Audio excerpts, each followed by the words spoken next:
Welcome back to the channel, everybody. Appreciate you jumping on. Do me a favor, hit that like and subscribe button. It certainly does help the channel. XRP ETFs coming and what to expect. You won't believe the numbers JP Morgan is talking about when it comes to the XRP ETFs. Stick around for that and more. Let's take a look at pricing. Bitcoin up 3.67%, sitting at $99,120, just in sight of that $100,000 mark again. I believe we'll get there. Ethereum at the number 2 spot, up 5.17%, sitting at $3,350. XRP is exploding right now, ladies and gentlemen, currently at $2.93, but it did touch $3 a little bit earlier today. It's up 15.68% in the last 24 hours, up 27.24% in the last 7 days. The market cap of XRP is now $169 billion. Just like that, ladies and gentlemen. Remember, it was tied with Tether. It was bouncing back and forth with Tether at the number 3 and number 4 spot. Tether at 137 billion, XRP now at 169 billion. Incredible. Solana at the number 6 spot, up 6.51% over the last 24 hours, sitting at 198.18. Let's take a look at some news and what I talked about in the intro with the XRP ETF. Here you go. Austin King comes in here and says, today, JP Morgan predicted up to $8 billion flowing into an XRP ETF. That is insane. However, he says, most people don't understand that Ripple is positioning XRP for an entirely new phase. Having co-authored a protocol with Ripple CTO David Schwartz, here is my perspective on what comes next. This coming from Austin King, who used to work at Ripple. Let's take a look at what he has to say. This guy has some insights that most others do not.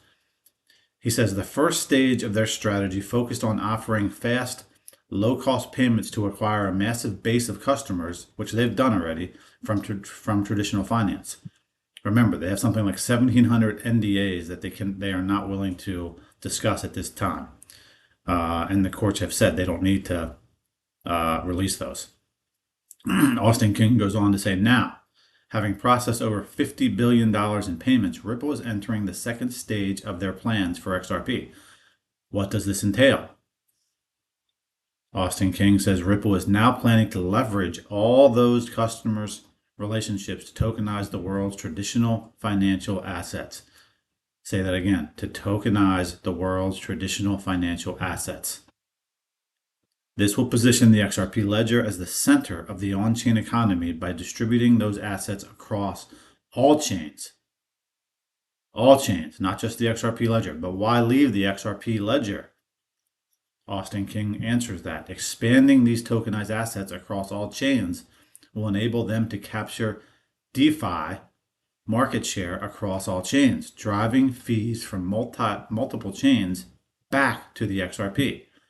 It is our goal with Omni, where Austin is now working to accelerate this expansion across all other chains. What scale could this reach?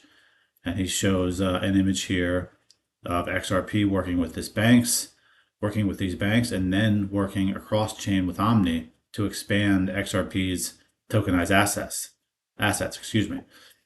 Austin King goes on to say, fees from DeFi and tokenization could easily exceed transaction fees by 100 to 1,000x.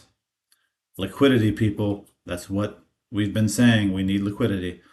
This is what people are misunderstanding. This is just the beginning for XRP. As Ripple steps into the next stage, what should you be on the lookout for? Tokenization of new assets, and the expansion of those assets across other chains will be the key driver of progress. Soon, my team at Omni will publicly release a new product related to this. In the meantime, follow me to get more of an insider's take on Ripple's strategy that's coming from Austin King. and you can follow him there. So really great stuff there from Austin King on next steps for Ripple and XRP. Coming in from Smoke Dog, he says, remember, watch what they do, not what they say. Banks have revealed their true intentions with crypto many times through their actions. They are well aware of how emotional, easily influenced, and prone to overthinking the average crypto investor can be. For this reason, it doesn't matter how often they publicly display their subtle yet calculated tactics to manipulate public perception. They understand that most retail investors lack the willingness to dig deeper or do the necessary research. This gives institutions like JP Morgan a significant advantage in consistently outmaneuvering competitors. By making small statements, they can easily shake confidence in the market while quietly accumulating the assets they know are valuable. Don't be predictable this cycle. Follow the smart money. Observe what the banks expect you to do and do the opposite. This is your cycle to win, and all the tools are at your disposal. So listen, this is super, super advice coming from Smoke Dog here. Don't listen to what the mainstream media says and people like Jamie Dimon, because they're just playing a game, honestly, and they're not going to give you the real answers. Do your research, listen to channels like this and others, follow others on X that know what they're talking about, and you have to decide for yourself who that is. You have to decide for yourself who that is, but I can tell you there's opportunity here. That is my belief. Not financial advice, do your own research. But this could be a big year for crypto in 2025. Take a listen to this short clip. And just to rub in the point that what you hear in the press is not the reality. This is the update of the BlackRock ETF, which is called IBIT, the Authorized Representative List. And we thought this was fascinating because in the same week that Goldman Sachs' CIO said there's no purpose to any of this, Goldman Sachs was signing up to be one of the most important partners for BlackRock in the launch of the Bitcoin ETF. And you have to smile because either the CIO of Goldman Sachs doesn't know what she's talking about, or Goldman Sachs is talking out both sides of their strategy at the same time. And we think it's the latter, but it does make you smile. And Citibank the same, by the way.